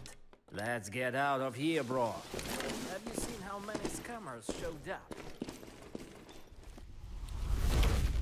Well, things have gone awry for one win on their map pick. Ancient falls out of favor. Sashi now lead the charge in our grand final matchup, and Vertigo is up next. The pick of the Danes. Like you mentioned, it's not exactly the most strongest map, but I can't exactly say the exact same thing is in opposite application for the one-win camp. But I don't have a lot of faith now, given what we've seen in map number 1. Yeah, I would say it's a fairly good map. It's just not the go-to, is it? I mean, for the Sashi side, they've played nearly 60 best of 3s in the last 3 months on HLTV, and Vertigo's now being picked for just the 10th time. So it's sort of the second most, but it's normally always Nuke. So even going into Vertigo, there's been some good results on it recently, and for one win, they just don't play it. They ban it out quite frequently in the second wave of the veto. So with a real lack of Vertigo officials for them, I think it's going to be tough for them to send it to a third map decider. Yeah, just looking at the 4 maps they have on record in the time since the team came together, their most prolific result probably has to be against the likes of VP Prodigy. So, like, just let that set the pace for where they're at when it comes to wins on this map up. I mean, it's just completely contrasting to where they're playing at against a team like Sashi. So, I have a lot of concerns now as like where they sort of stand. Obviously, we've set win conditions for these guys, and those being enable those stars to perform, see those stars come out, but if they're not coming out like they did on map number 1, then what hope do we have for map number 2 in that sort of context? Yeah, not a massive amount. I mean, again, when you look at this map, you probably have to reflect on guys like Alatic and Ryujin to step up and to have it in powerful movements. But the issue is, you had to take Ancient. Again, I look at Mirage as a bit of a decider, and I think, okay, there's a chance. But Ancient was the one. Ancient was the map that you had to take in this best of 3. And with them not only losing it, but losing it comfortably, I just don't think there's going to be much option here other than a pretty comfortable 2-0. Yeah, it's like I said during the pre-match, the one sort of decisive factor in my eyes of whether one win can do anything in this best of 3 is to be able to take Ancient. And the fact of the matter is, as you mentioned, they haven't been able to do that. Like, I certainly don't see them being able to win Vertigo, unless we see some absolutely mad stuff like we saw against Gaming Gladiators yesterday. But even that match has, like, you know, a little bit of intricate knowledge as to how the Granny's Knockers, rather, in more specific terms, how Granny's Knockers obviously are more intimately understanding of Sashi's sort of playstyle. So at least you can sort of justify it in the sense of the Danish derbies, but that doesn't apply in this kind of a matchup. And I certainly just, again, I've got some very key fears that this one might end up becoming one of those blowout games like we hoped we wouldn't see. And honestly, for one win, I just want to see them hold their weight. I just want to at least see some competitive rounds for them, because there was a lot of rounds out there on Ancient that weren't that close, where they couldn't quite show us the depth. So I wanted them to come out here and give us more of a fight on this second map than what we saw on the first. If they can do that, then they certainly would have earned themselves at least a little bit of silver lining. But in terms of the match itself, Sashi may be set for a simple affair here on this day, on the final day of Hellcup number 9. Pistol rounds going live, one win are on a CT start. You've got Julie set for Latic. And Glocks across the entire T-side board, facing the aggression of the USPs. Buster draws out First Blood, swinging the mid players into action. Jo is known about here, taking his fights, but Goosh down low HP. Trades available to the 4-on-4. Bomb plant can be secured. Latic picked up elsewhere. Ryujin continuing to try and fight, but now Buster's low. 3-on-3 retake. And Lucky's in a strong pos if he can get a crossfire here. If they can deal with Ryujin, Buster's going to do nothing. Block standing, spammed away by Lucky. Low HP on Buster as well. Does get away with a decent shot back with Lucky running out of ammo there. So trades keep things manageable, but not by a massive margin. Buster's finally overwhelmed, leaving Nealon all alone. He's snuck in onto the bomb site. Now towards the bomb, we're going to try and chase down Iceberg. Knows exactly where he's at. Needs that headshot real quick though. Time is not with him, and it won't be his round. Sashi take the pistol. Sashi composed themselves nicely in the pistol, so they've got themselves a B split. They're waiting for some aggression out from B stairs, and Quez just gets domed, spots 2 players. Very good tell for the guys coming over Guardian, and then right here towards both Ryujin and from Buster, they're just being pressured. They're constantly getting fought upon. Iceberg's able to clutch out the 1v1 against the in-game leader, and Iceberg knew at the tail end of that sort of white play, just waste time. Just stall the clock, and we've won it. 2 for 3 in pistols here in this series to Sashi. Found their start over on Ancient and was able to convert that into a conversion before the real answer back came in from 1 win. On this occasion, it's going to be similarly chaotic, but not quite seemingly to the standards of 1 wins round. They have granted an AK out of Falatic, so it might be worth the hunt for Sashi just to try and take that out of him. But yeah, she threw it off the side of the building, so that certainly is expense that won't be recovered by the T's. Either way, the man is going to get overwhelmed. The bomb has been planted, and he tried to take Mistar down. Damn near forced out the TK, in fact, but ultimately unsuccessful. 2-0 start for Sashi. 1 win with the rifles. And 1 win were on a 4 best-of-3 losing streak without even winning a map, to now being on a 5 best-of-3 winning streak. And if you looked at the beginning of the day, they had won 9 maps in a row. That's now been ended off of the back of the Ancient loss. It's very streak heavy for 1 win when they're in uncomfortable situations in tournaments to now very positive situations. Can they rectify this series by giving us a contest on Vertigo? The 2-0 start from Sashi is going to allow themselves in the opening gun round to pretty much take ramp easily. There is not even a contest with Jules or utility from 1 win. Engagement of Nealon does find the opening on Cabby out towards Ali. Tried his hand at the slow and quiet sneak up. Didn't work for him. No trade potential available here. And Sashi might just have to go straight in with the execution. Mollies are sent. HG damage has taken a small advantage. In the end, they are going to overwhelm Nealon. Ryujin's been tagged so low by that Molly as well. 18 HP. Quez similarly on 8. Follow-up Molotovs continue to take him. The HGs from range find the man advantage for Sashi. I'm not even sure if 1 win's going to go for this. This is a tough retake with no incendiaries on the retake and a man disadvantage. I think a save call should come in. Well, they are prodding for another early pick, and they have gone for later retakes, but doesn't seem to be coming through from them in the end. They can't seem to find the blind kill, so in the end they start backing up, and actually Iceberg, despite being tagged, is still going to try and see if he can take JO down, and almost gets it. Not quite all that successful, though. 3-0 start for Sashi. And you'd expect that when Sashi are going to the ESWC LAN and when they're going to play at the Yellow Compass LAN, there's going to be a lot of teams in Best of Threes, Jay, that are just punish banning Nuke against them and making a team like Sashi pick into Vertigo. They pick a little bit of Mirage. So that's kind of the second and the third choice that they have. Now, this is a very good way in the Tier 2 atmosphere online to be ready for the larger tournaments, to prepare your map pool for the punish bans. Bolster up some of those tactics they've been working on the back lines. Put them into practice in an official capacity. And so far, come up really good for them. 1 win. And those rifles held into the next round will be able to buy back. Try and keep the firepower going against Sashi. Try and limit their own state of things. Oh, engagement from the lower ground. Quez does find Buster, and that might send them straight into that B bomb site. They're really taking a bit of a fast rush up towards danger. Molly's dent above the HGs, and the flashbang is coming forward to the CT side, trying to keep him at bay. A flashbang does look to blind off those defenders. Meanwhile, Cabby might hear some rotations down towards Ram. Latic's going to get caught off towards 1 casualty, but the backstab can still play in here from the CT forces. Unfortunately, they're down by a player. Mistar has been taken back. Yeah, Cabby's got an easy kill here, so this is just more extra damage to come around. Nealon, just about. This whole round from Sashi dictates how strong they are right now. That they don't need everyone to commit to site hits. That they can have late lurks in mid. They can have late lurks out on the A ramp area. I reckon OneWin's going to get slapped. They are going to get absolutely owned on Vertigo. This has not looked close at all.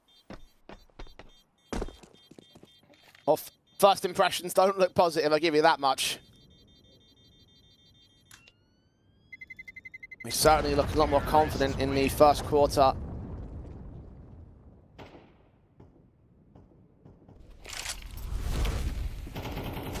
No rounds taken by OneWin. Their rifle buys unable to compound.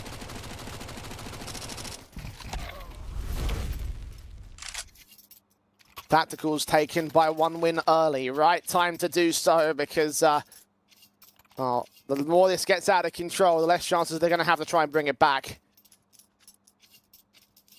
And at least they have another gun buy to sustain themselves, another chance trying to apply around on their board, max loss bonus and all. I have a chat with Solar, and funny enough, Jay, the head coach, his last grand final was versus Copenhagen Flames, where his team placed second at the European Development Championship Season 6 in November of 2022. It is a long time since the coach has been in a grand final position.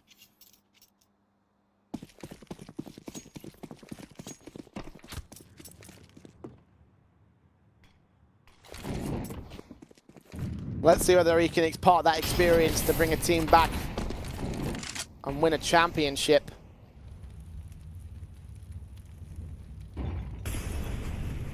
Down by a map, down by 4 rounds. HG's on, so perfectly placed for Sashi. So more positives in the opening portions of this particular round with 4 players that have tried to stack their way in towards that ramp default. Now that chunk damage is going to set themselves up for the mid-round now. Ryujin is scaling on the resmoke at the top of Crane. And there is no one there waiting for him. All of the T's are very defensive at bottom ramp right now. Ryujin leans. Press. Walks in for Iceberg, does cost him his life, but Cabby is very fast to respond back to him.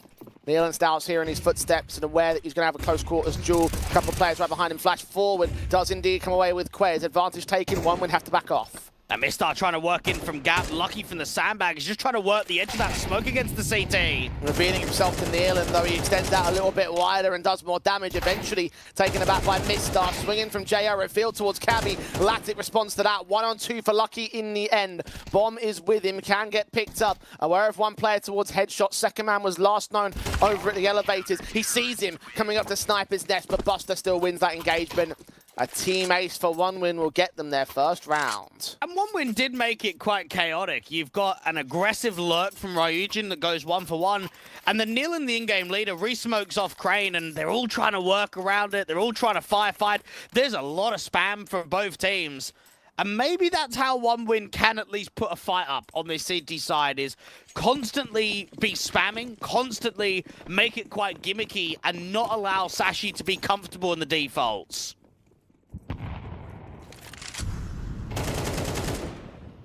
Oh, Quez straight through the danger wall. Kill on Buster. Jo barely escapes vision. But now left alone, isolated, and about to get Molotov out of position. He's got no way of protecting himself, no utility down against him. Makes his way into that smoke. They're aware of it. Only a matter of time before he gets spotted. Does take away a decent pick to somehow respond back. Alongside Latic's kill on Mistar. Maintains an advantage, but only for a moment's respite. Iceberg with that trade for 3-on-3. And now Latic is going to get Molotoved out from the back lines of the B bomb site. Eventually dealt with for Sashi to eventually take him out advantage. Extend it on Ryujin. Nealon is all alone. Oh, it's so free. It's so simple right now. Even just the play with the molly towards default, the flash assist, Latic just can't do anything. Nealon's got to save once more. I mean, I can't even fathom that he's attempting this 1v3 right now. Vertical crossfire between Iceberg and Lucky. This has to be the sickest spray transfer you've ever seen. Shadow seen. Both players do fire away. He actually does get away with Iceberg, so damaging round at least for the T side, but I fear that that might not mean much to one win. They just lost a follow-up to their first round win on the board. And for Nealon, his stints on both EG and Gamer Legion, Jay, he wasn't in a grand final with either of those organizations. His last one was actually with K23 at the early stages of 2022, where they were able to get into ESEA Advanced playoffs, get themselves into a grand final where they beat Sangul. So this is going to be a test for him to try and get his team out of an uncomfortable situation, because right now they are not having an easy time at Vertigo. We were talking earlier about Solar's grand finals as a coach. I mean, that was his last title win, I believe. Yep.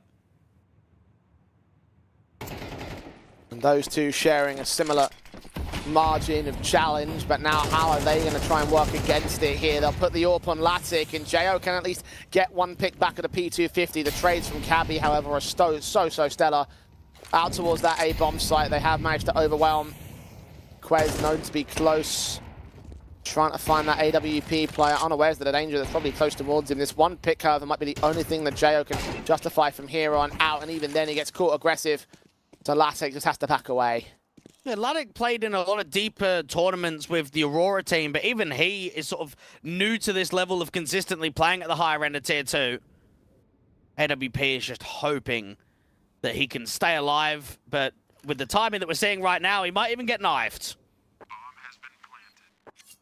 Cabby wants it. Stabby, stabby. Good night, sir. Sashi, minimum 6 hit, and with the way that that round played out, I think it really just again emphasizes the state of confidence that Sashi have here. T-side going swimmingly, Vertigo going swimmingly. Might not be a common map pick, but you wouldn't tell it from the way this one's going. No, not at all. They look comfortable and they're constantly getting opening kills. A one win have just struggled to put themselves in winnable stances. Always been in the back foot with the majority of the first 20-25 seconds or so. And Mistar lining up the molly that can be thrown out to the top side of gap from the front of ladder. Nealon strikes opening ramp and puts a molly down towards the gap entrance. Iceberg caught in an opening stance, one win.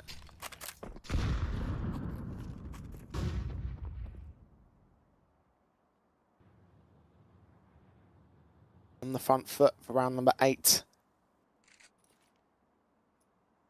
Hunting for their second round on the board itself, Nealon. Going to press, Quez is wary of a Tarps individual, and indeed does get away with that pick back. Ryujin did find Cabby ahead of the man, so not quite an even stance for one win. Man advantage maintained by Sashi. And not a lot of nades left on the bomb site, though, for one win to work with. And Jo playing the high ground, Buster setting up the backstab. So Jo and Ryujin just need to waste time, because it does feel as if Buster should be able to win this round with the wraparound at ramp. Just closing in those pincers. Mistar is checking for him, though, so that could still be an engagement that goes his way, although I think that perhaps Vision was just taken. Yeah, they're making tons of noise, so I think one win have everything they need to try and win this one.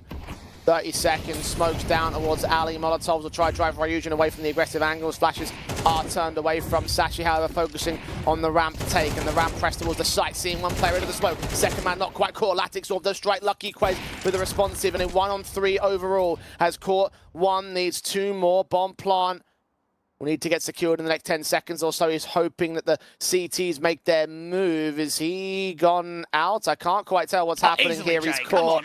Yeah, he's DC'd. That's Has unfortunate. he gone down? No, he's just sitting there with the bomb in his hand, Jay. I don't know. Yeah, no, he's just waiting. He's just waiting because he can't shoot with the bomb.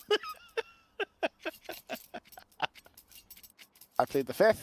That's all I'm going to say. Oh, my Look, God. in the heat of the moment, it was confusion. Oh, yeah. The 10 seconds and he was just standing there. That's a shame, because that could have been an attempted 1v2. Yeah. As it stands, obviously, it's lost round for Sashi. 1 win. Still at the man advantage, so all it took was 1 good trade, and that would have been their round victory. Why have we replayed that? Just get us a little bit of a look in. It's all over. I suppose another thing, too, is that for Buster, I mean, he probably joins this 1-win team in the expectation to, I don't know if constantly being grand finals is the right wording, but be in a position that you can drive this team to the high end of tier 2. Because if you go from playing on what? Virtus Pro, Cloud9, and now on OneWin, you don't want to sit at the depths, do you? You don't want to be a middle of the pack tier 2 team, otherwise it's a waste of time. OneWin have housed some very sick rosters in the past. Obviously, the current Amcal team is a key example of that. Players like Deco and Nickelback, all coming through the ranks on this one. Obviously, a very different era, a very different core. None of those guys remain. You know, this is a name that you expect decency out of. Certainly, I do. Won't come immediately, won't come easy. Have to work for it. Despite their best efforts in this grand final, it's still down by 4 rounds on OneWin. To go flawless in the rest of the CT side would be to equalize the scoreline and nothing more. And Nealon just waiting for a contact before he can smoke off Gap. HE placement to the bottom of the ramp sandbag. Does some decent chip damage on a few.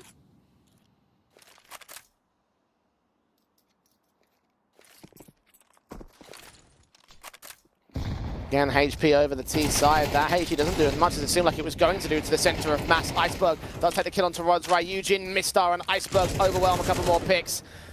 Making it one player as Nealon drops Busters, locked out of the bomb site. That looked so easy for Sashi. Well, you can tell that they're a weak Vertigo team because everyone's just caught flat-footed there. There's, what, 3 CTs defending A? And there's players with util out in the open. There's players sort of counter-strafing but not really being ready for a fight. And it's just instant entries. It's instant damage. I mean, you mentioned that it's been played 4 times. I only categorize it as being twice. That ESEA Advanced playoff run they had, they were using stand-ins and mixed players. So it's only the 2 games that they played in the CCT closed qualifier that I actually look at and say, okay, they're Vertigo officials. And they played a complete Portugal mixed team, and they also played the Ukrainians of Lasercats. That's it. We haven't even seen it in ESEA Advanced regular season this time around. It's a map that just doesn't get play rate. OneWin have just looked so uncomfortable in this second map of the grand final.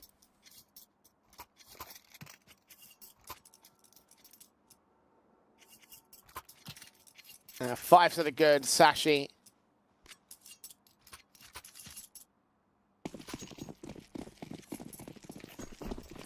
That responsive, leaving OneWin with not really anything more. Cash continuing to become concerns for them, looking for the buy in round number 11. Half-bought pistols around the saved M4, and that is basically it here. OneWin already lose Buster, so that weapon taken back by Ryujin, but dropped eventually by Cabby again, 5 on 3. Jo hasn't even been able to strike out here from the front side of Crane, finally starts to move, and Cabby just adds another kill to his tally. Even the Deagle out from Headshot is going to give him a little bit of a fight. And while that's happening, the B site's just been taken completely, and they know that Laddick is down on A. 1 on 5 for the Deagle.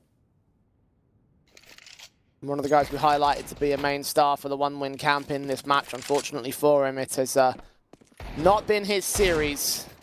There's one Deagle shot does come back against Iceberg, but again, pretty much meaningless in the grand scale of things. Here's a funny one for you, Jay. Laddick's last grand final was actually versus OneWin. And it was a second place exit at the Bet Boom Playlist Freedom event this time last year when he was out on Aurora. So 2 grand finals in the space of 12 months going up against the new organization of OneWin. Just hasn't quite been able to have the legs of what we've seen in previous games.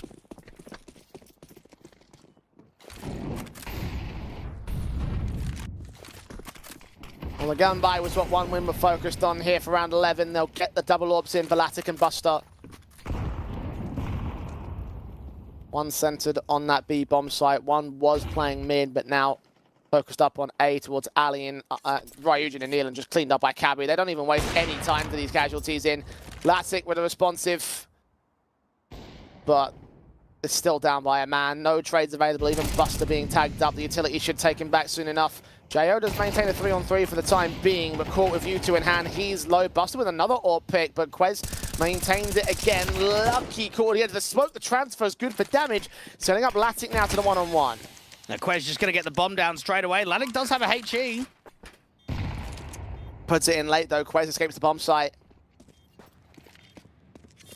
And footsteps were heard. Latic wasting no time either. Flashes are sent onto the diffuser. Look to go. 10 seconds to the stick. They actually traded places. Quez, here's him tapped. Catches him. Another knife! Another knife! Just to really rub it in. As if they didn't need any more money. Oh, that hurts. Oh, they're just toying with him. They're just having a little bit of fun now. And I suppose another factor that we have to look at from Ryujin, I know that we've put him in the class, in sort of the category, Jay, of being a real star player and a real impact man. He's also the least experienced player on this one-win side. He has not played many deep tournament runs. He's not even played that many events at the higher end of Tier 2. A guy that played on Arc Red before joining OneWin, maybe it is difficult to rely on him in a grand final.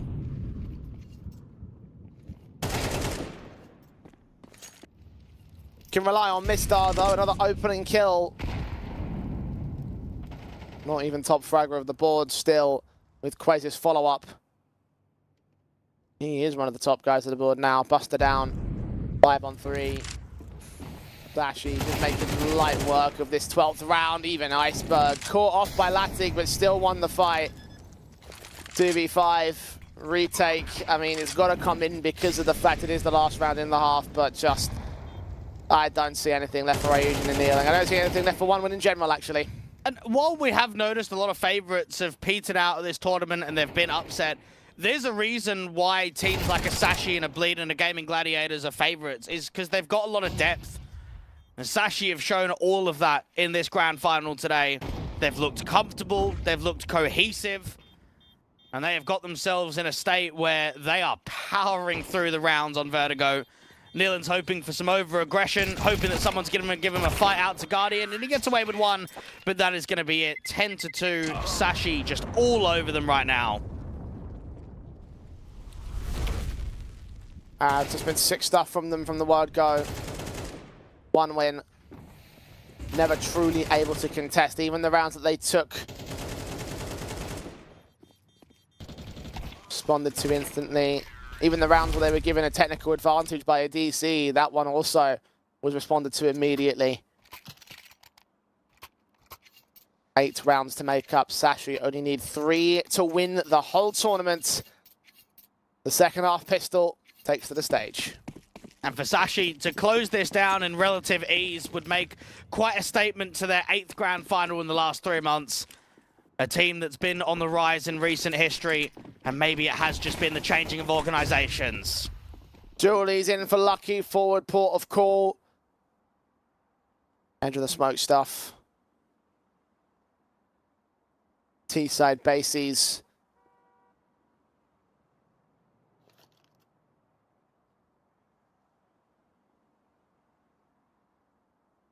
Slow to contest. Instead, Sashi, the ones getting impatient. The press from the B bomb site is now set in the backstabs.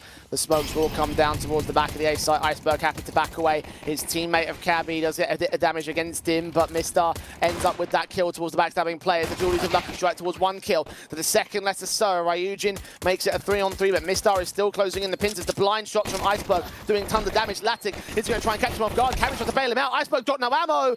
Ryujin trades him. Mistar's all alone. 1 versus 2. 1 player's caught. Number 2, nowhere to be seen. That bomb caught out towards White. Mistar, diffuse held together. He's holding the full 10 seconds. Jo isn't facing him. Jo is not facing him. Footsteps have been heard. The USB has been drawn out. Jo does win the clutch and win the pistol for OneWin. Oh, just about. Jo wasting the time off of the clock. Eventually draws the fight out as he repositions out to headshot.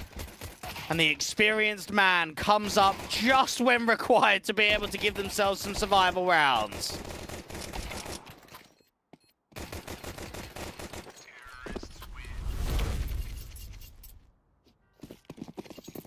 As you say though, survival only for OneWin. Turn out the comeback and thrive was going to require a lot more than just a pistol win. A hell of a string is to come their way, and Oh, Iceberg's already caught one player off in Buster. Nealon's going to take those pistol players out towards B press. Lucky.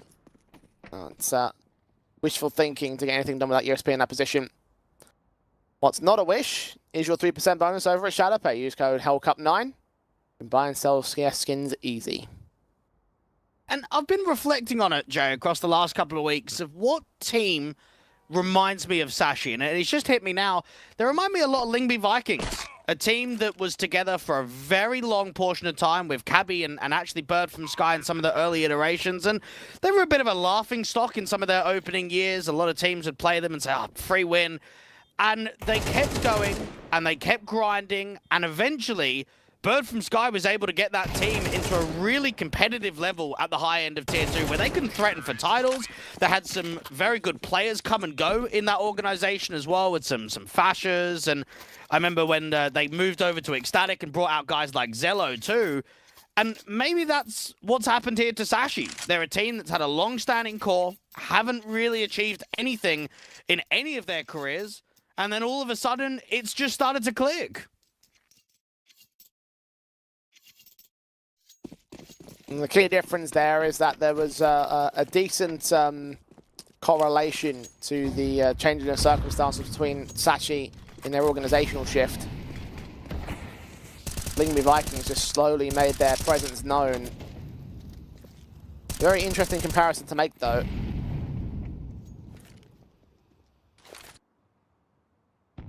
Sashi. Still not out of the woods just yet. The rifle round, however, will ensue. Their M4s are set to play with. Damage done against the T side is minimal in the opening portions of the D file. They have seen where Ryujin's coming in from. Iceberg is going to try and hunt with Cabby, but neither man can get that pick.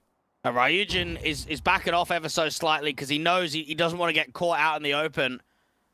Finally start that walk up, but it's solo, it's alone, and now he's trapped. Iceberg just backs off. Mollies will try keep Cabby at bay, and they'll hear some of that tag damage coming in, so counteraction utility over on that A-bomb site. Meanwhile, the walks will start to mount up towards the B execution. 45 seconds for one win to move. Now, Quez has got a smoke, so he can put that down to the molly at wide, or as soon as he starts seeing util, he can actually drop that in front of him and slow down the hair.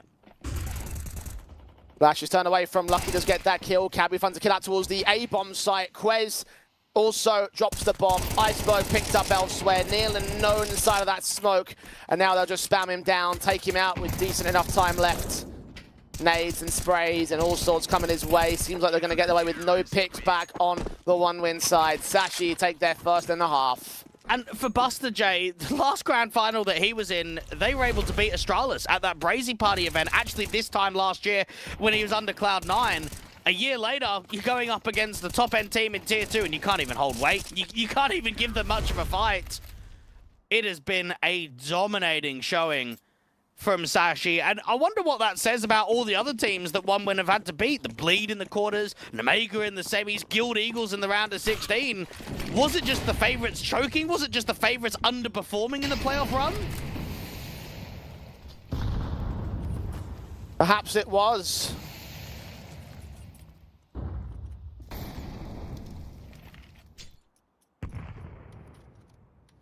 Evidence to support that with the way that this is performing again for the Sashi squad. They look uncontested. Advantage is up. Molly's in position. Cabby swings against Neil and Latic. Only man to trade back with assistance of the Molotov 4-on-4. And Lucky. Flashbang doesn't even affect him here. The smoke will blind him off, but that allows him to start peeking in from 51. Ryujin and Latic are in a lot more trouble than they suspect. Both players grouped, flash forward, spray through, only goes 1 for 1. HE placement looks excellent. Latic down to 50.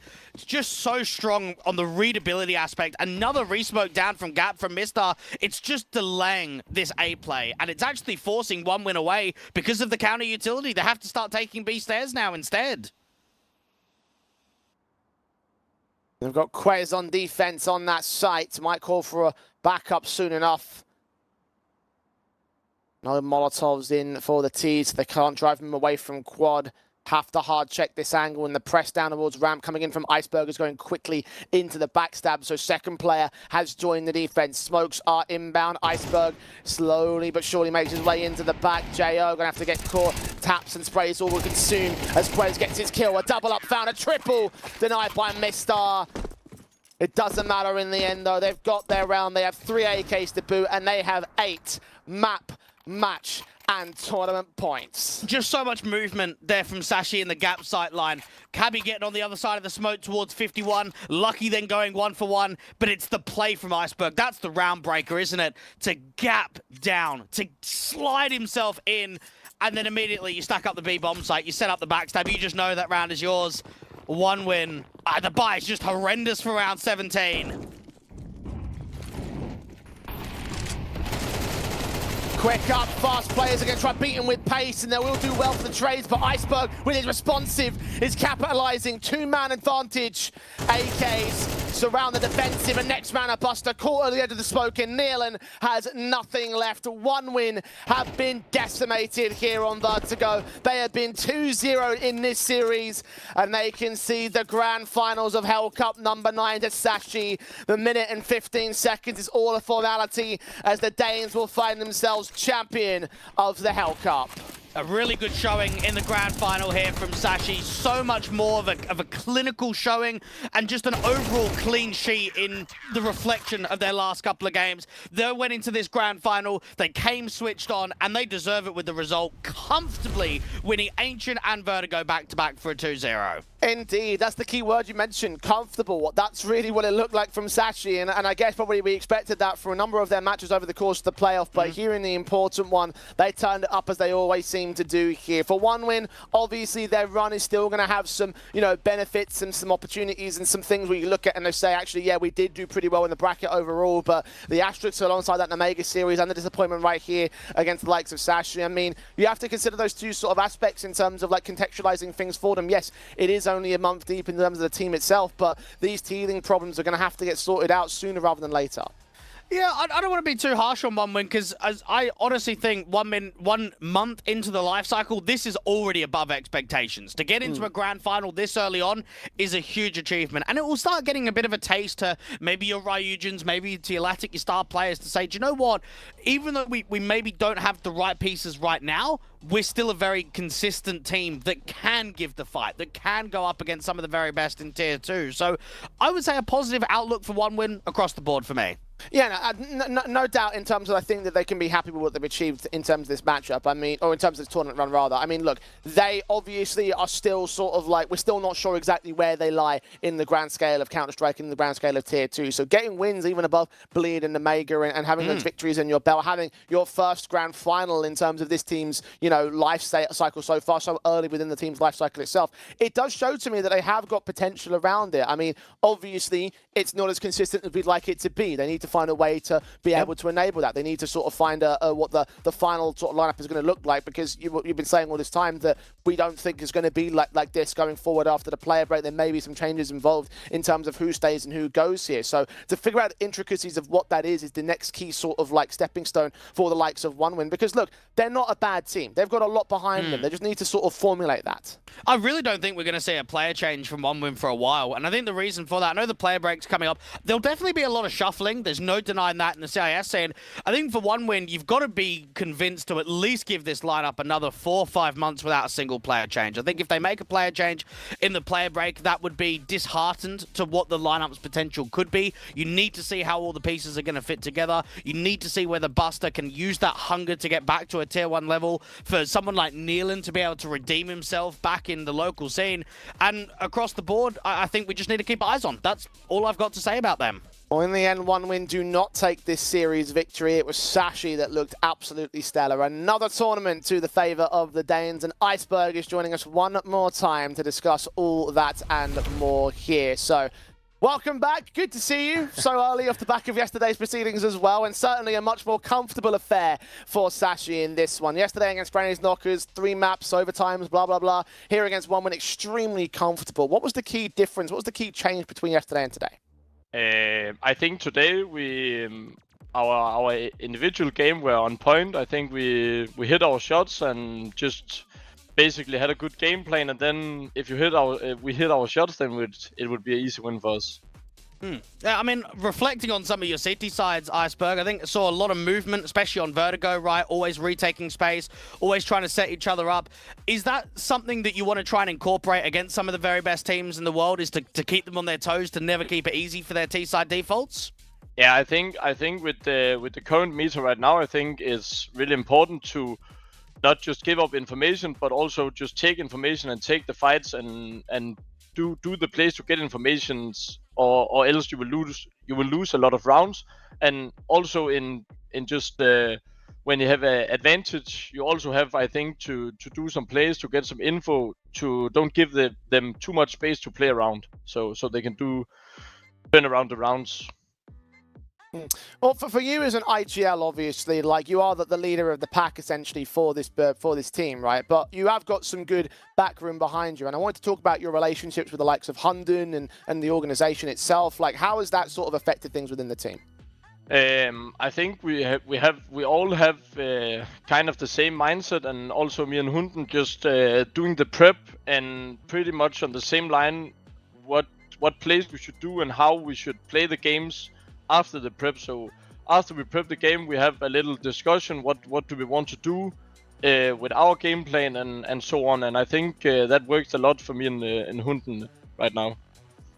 Now, Iceberg, we spoke about it yesterday about some of these second round conversion losses. Today, I noticed T side, especially against the Ecos, it was a bit more pack heavy, and on CT side, it was a lot more defensive. Is that something that was discussed? Because it felt like today you weren't even coming close to some of like the eco steals for the opposition. It felt a lot more comfortable. Was that something that's been discussed? I don't really think it's been discussed, but I can tell my calls, I think I maybe called something where we were more together. And I also think the map we came out today, Ancient and Vertigo, we also maybe had a little more to offer in the second rounds, where it's harder to play against. Where maybe some of the other maps like Inferno yesterday, it's easier for the CT side to do some plays towards us also, I think. Well, obviously, you are champions of Hellcup number 9. It looked very easy for you in the end, but you've got a lot of things coming up now. So what's the next big focus for Sashi going forward? The next big focus for us is to play Elisa in next week, but also to get some practice in with the Dust 2, because of the map pool changing with Overpass out for Dust 2. Our map pool looked very strong, but it's really hard at the moment for our map pool, playing all 7 maps, but also getting to forced out playing Dust 2, Inferno, Ancient, which right now is not our best map. So we get some hard vetoes right now when in the difference when we had Overpass in the pool.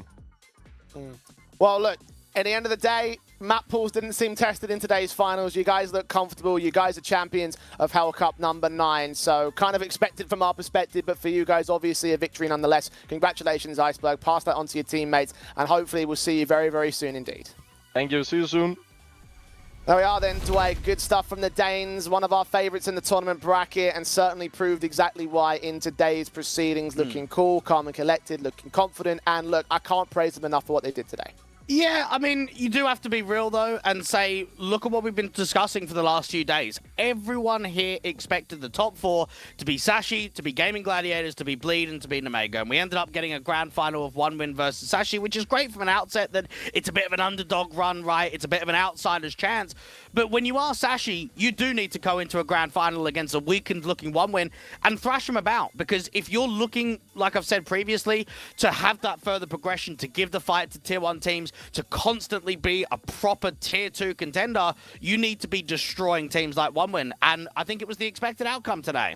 And it's the outcome that we got in the end for the Sashi side. We are seeing the makings of a new sort of top Danish Tier 2 team. I think there's a lot of focus to see how far Sashi are going to go now in terms of making that crack up to Tier 1 now, whether or not they sort of do the Nemega ostensibly and go towards those Tier 1 lands and go towards those events and then come back and continue to hold titles and dominance here in the Tier 2 space, whether or not they can stay within the Tier 1 conversation. And again, there's a lot of options, a lot of pathways of success for the Sashi side. So there's a lot to be excited about for this team. I honestly have to wish them out absolute congratulations for them, because they achieved what they set out to do today. 1 win, obviously, couldn't hold a candle to them, and that is the Danish style. So yeah, Sashi doing what they came to do. I think that they were the rightful victors of the Hellcup.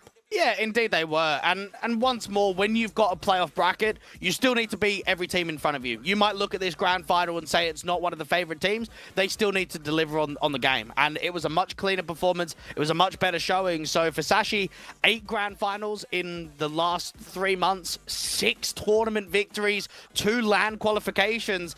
There is a lot to be happy for if you are a Danish fan or if you are one of the players on Sashi, because this level of form and this level of just overarching first place is super unexpected for the players on the organization. And certainly a massive spike in form. Now it's a case of them maintaining it going forward into the rest of the season and possibly into next season. Possibly in the next Hellcup, because we've got one coming back in towards July. And I'd imagine that Sashi may well be one of the invitees towards the playoffs again here, Dweg. So perhaps maybe to come back and repeat titles would be a positive thing. But that is all discussions for another day. For today, champions of Hellcup number 9 are Sashi. And that concludes it for our day and for our tournament. It has been a hell of a thrill ride to see things play out, Dweg. Yeah, I had some good fun. I've been able to see some of the higher-end teams struggle, get to see some new faces on the block as well. Well, make sure you're following everything as we come back very soon for the 10th edition of the Hellcup. But for the time being, we bid you adieu on behalf of myself, Eternal J, my co-commentator Dweg, and all the production staff and admins behind the scenes here. I want to thank you so much for watching and for listening. We'll see you back here